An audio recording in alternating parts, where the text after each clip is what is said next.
बिरयानी खिलाओगी कि पुलाव खिलाओगी? बिरयानी खिलाओगी? खिलाओ हमें बिरयानी। और आप?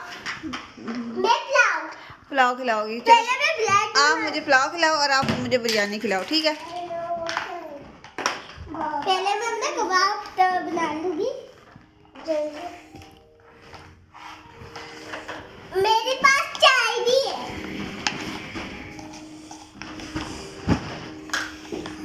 मेरे लंबे कबाब है ये।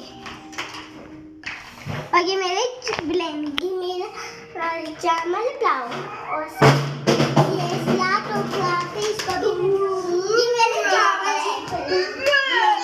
और मेरे पास चाय भी, मैं चाय भी बनाती हूँ। चाय पीऊंगी।